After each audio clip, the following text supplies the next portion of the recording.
Hi friends, welcome to Food Bites Tamil. இன்னைக்கு நாம நல்ல டேஸ்டி அண்ட் ஃப்ளேவர்ஃபுல்லான ஒரு ஃபிஷ் மசாலா ஃப்ரை ரெசிபி தான் பார்க்க போகிறோம். ஃபர்ஸ்ட் மேரினேஷனுக்கு தேவையான ஒரு மசாலா ரெடி பண்ணிடலாம். ஒரு பவுலில் ஒரு 1.5 டேபிள் ஸ்பூன் இஞ்சி பூண்டு விழுது சேர்த்துக்கோங்க.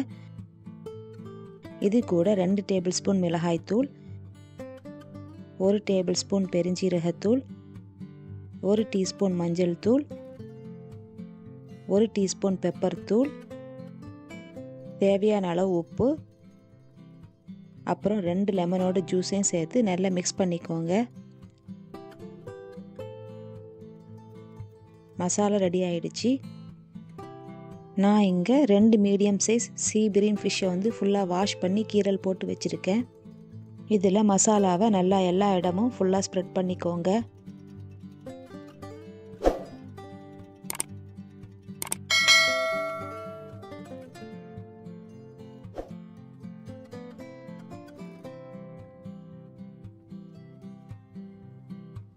ஏர் ஃப்ரையரில் ஃப்ரை பண்ணுறதுனால நான் இங்கே கொஞ்சம் ஆலிவ் ஆயிலும் சேர்த்துக்கிறேன்.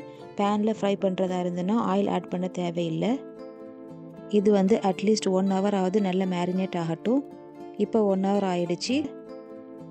நம்ம இதை ஏர் ஃப்ரையரில் ஒரு 20 to 25 minutes ஃப்ரை பண்ணி எடுத்துடலாம். மறக்காமல் நடுவில் திருப்பி விட்டுக்கோங்க. இந்த டைமில் இன்னொரு மசாலா ரெடி பண்ணிடலாம். ஒரு பேனில் 1 டேபிள் ஸ்பூன் தேங்காய் எண்ணெய் சேர்த்துக்கோங்க. ஆயில் சூடானதும் ஒரு மீடியம் சைஸ் ஆனியன் கட் பண்ணது சேர்த்துடலாம். இது லைட்டாக டிரான்ஸ்பேரண்ட் ஆகி வரணும். ஆனியன் இந்த மாதிரி கலர் சேஞ்ச் ஆனதும் 1 டீஸ்பூன் இஞ்சி பூண்டு விழுது சேர்த்துக்கோங்க. கூடவே ஒரு சின்ன சைஸ் தக்காளியும் 1 பச்சை மிளகாவும் சேர்த்துக்கோங்க. இஞ்சி பூண்டோட பச்சை வாசனை போகணும். அதே மாதிரி தக்காளியும் ஓரளவுக்கு வெந்திருக்கணும். அது வரைக்கும் நம்ம வெயிட் பண்ணலாம். தக்காளி நல்லா வெந்தாச்சு. இப்போ இதில் 1 டீஸ்பூன் மிளகாய்த்தூள், 1 டீஸ்பூன் மல்லித்தூள், 1/2 டீஸ்பூன் பெப்பர் தூள், கொஞ்சம் கருவேப்பிலை, கொஞ்சமாக தண்ணியும் சேர்த்து ஒரு 2 minutes வதக்கி விட்டுக்கோங்க.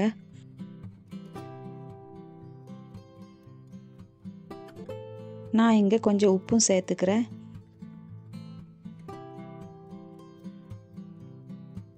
மசாலா நம்ம ரெடி பண்ணிட்டோம். இப்போ ஃபிஷ்ஷும் நல்லா ஃப்ரை ஆகிடுச்சு. அடுத்ததாக ஒரு வாழை இலை எடுத்துக்கோங்க. இதில் இந்த மசாலாவை கொஞ்சம் ஸ்ப்ரெட் பண்ணிடலாம்.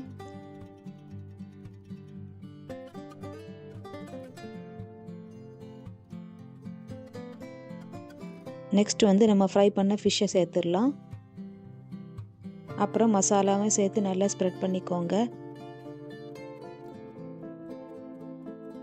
அப்புறம் நான் இங்கே கொஞ்சம் ஆனியன் ஸ்லைஸ் பண்ணதும் தக்காளி ஸ்லைஸ் பண்ணதும் சேர்த்துக்கிறேன்.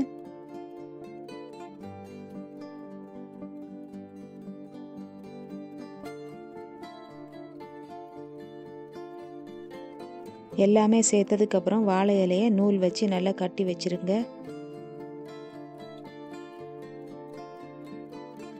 இதை ஒரு 10 minutes ஏர் ஃப்ரையரில் வச்சு எடுத்துக்கோங்க. இல்லைன்னா ஒரு தோசைக்கல் மேலேயும் வச்சு எடுக்கலாம். இப்போ ஒரு 10 minutes ஆயிடுச்சு. நம்ம இதை ஓப்பன் பண்ணி பார்த்துடலாம்.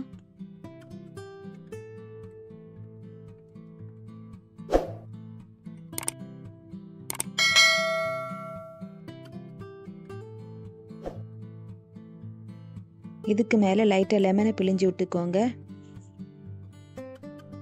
நம்ம ஃப்ரை பண்ண ஃபிஷ் கூட இந்த மசாலா வாழை இலையோட ஸ்மெல் எல்லாம் சேர்ந்து நல்ல ஃப்ளேவர்ஃபுல்லாக டேஸ்ட்டாக இருக்கும். இது குப்பூஸ் ஹம்மூஸ் கூட வச்சு சாப்பிடலாம். அதே மாதிரி ரைஸ் கூட சைட் டிஷ்ஷாகவும் எடுக்கலாம். இந்த வீடியோ பிடிச்சிருந்ததுன்னா ப்ளீஸ் லைக் பண்ணிக்கோங்க, சப்ஸ்கிரைப் பண்ணிக்கோங்க. தேங்க்யூ ஸோ மச் ஃபார் வாட்சிங்.